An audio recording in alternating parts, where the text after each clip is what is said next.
Hi friends, welcome back to K ಅಡುಗೆ ಮನೆ. ಇವತ್ತಿನ ವಿಡಿಯೋದಲ್ಲಿ ಉಪ್ಪಲ್ಲಿ ಹಾಕಿದ ಹಲಸಿನಕಾಯಿ ಸೊಳೆಯಿಂದ ಉಂಡ್ಲಕಾಳನ್ನು ಯಾವ ರೀತಿ ಮಾಡೋದು ಅಂತೇಳಿ ನೋಡುವ. ತುಳುವಿನಲ್ಲಿ ಉಪ್ಪಡು ಪಚ್ಚಿಲ್ ಅಂತೇಳಿ ಹೇಳ್ತಾರಲ್ಲ, ಹಾಗೆ ಇಲ್ಲಿ ಉಪ್ಪಲ್ಲಿ ಹಾಕಿದ್ವಿ ಹಲಸಿನಕಾಯಿ ಸೊಳೆಯನ್ನು. ಈಗ ನಾವಿದನ್ನು ಉಪ್ಪಲ್ಲಿ ಹಾಕಿದ ಸೊಳೆಯನ್ನು ತೆಗಿತಾ ಇದ್ದೇವೆ.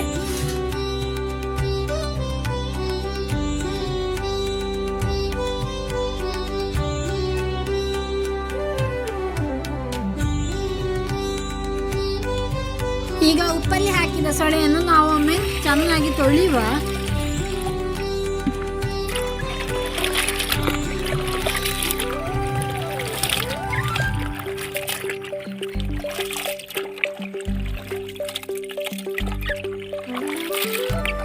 ನಾವಿಲ್ಲಿ ಉಂಡ್ಲಕಾಳು ಮೃದುವಾಗಿ ಆಗ್ಲಿಕ್ಕೆ ಒಂದು ಸೀಕ್ರೆಟ್ ಆದಂತ ಇಂಗ್ರೀಡಿಯೆಂಟ್ಸ್ ಅನ್ನು ಕೂಡ ಆಡ್ ಮಾಡಿದ್ದೇವೆ. ಅದು ಎಂತ ಅಂತೇಳಿ ಈ ವಿಡಿಯೋವನ್ನು ಕೊನೆ ತನಕ ನೋಡಿ, ಆಗ ನಿಮಗೆ ಗೊತ್ತಾಗ್ತದೆ.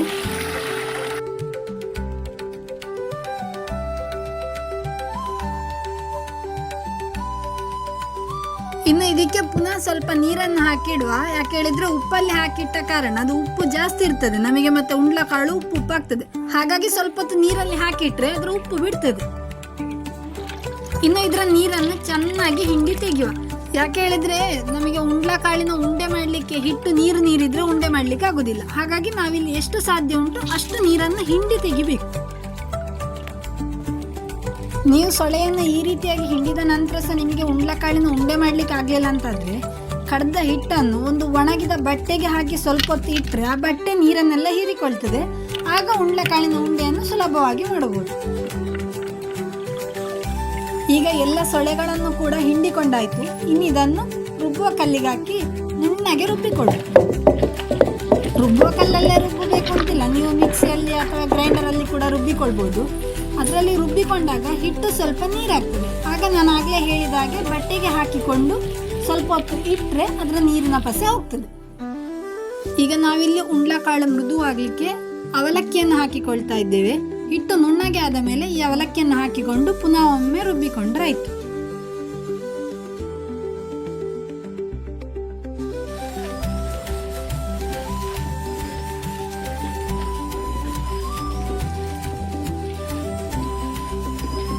ಇನ್ನು ಇದಕ್ಕೆ ಸ್ವಲ್ಪ ಜೀರಿಗೆಯನ್ನು ಹಾಕಿಕೊಡುವ.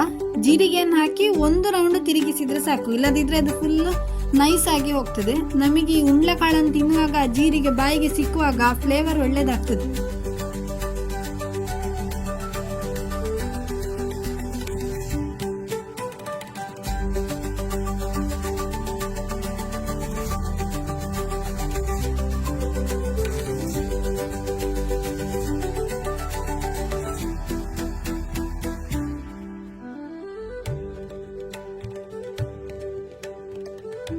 ಈಗ ಹಿಟ್ಟನ್ನು ನುಣ್ಣಗೆ ರುಬ್ಬಿಕೊಂಡಾಯ್ತು.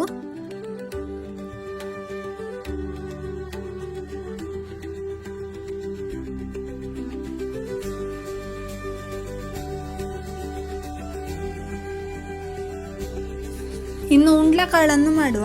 ಇಲ್ಲಿ ಉಂಡ್ಲಕಾಳಿಗೆ ಒಳಗಡೆ ಇಡ್ಲಿಕ್ಕೆ ಬೇಕಾದ ಒಣ ಕೊಬ್ಬರಿಯನ್ನು ನಾನು ಈಗಾಗಲೇ ತುಂಡು ಮಾಡಿ ಇಟ್ಟುಕೊಂಡಿದ್ದೇನೆ. ಇನ್ನು ಈ ಉಂಡ್ಲಕಾಳನ್ನು ಈ ರೀತಿಯಾಗಿ ಮಾಡಿಕೊಂಡ್ರೆ ಆಯ್ತು.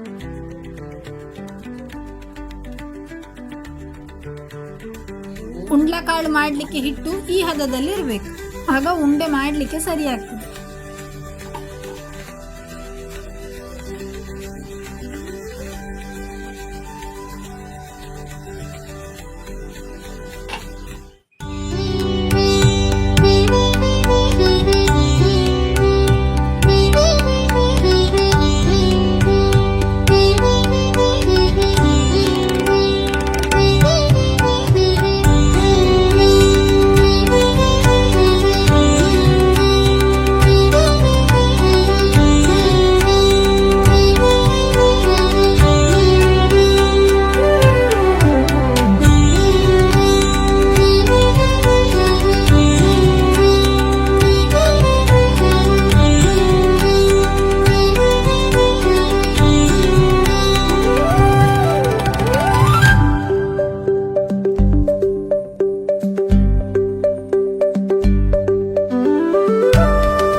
ಉಂಡ್ಲಕಾಳು ರೆಡಿಯಾಗಿದೆ. ನಮ್ಮ ಇವತ್ತಿನ ಉಂಡ್ಲಕಾಳಿನ ವಿಡಿಯೋ ನಿಮಗೆಲ್ಲರಿಗೂ ಇಷ್ಟವಾಯಿತು ಅಂತೇಳಿ ಭಾವಿಸ್ತೇನೆ. ಇಷ್ಟವಾದರೆ ಲೈಕ್, ಶೇರ್, ಸಬ್ಸ್ಕ್ರೈಬ್ ಮಾಡಲು ಮರೆಯದಿರಿ. Thank you for watching. Keep supporting us.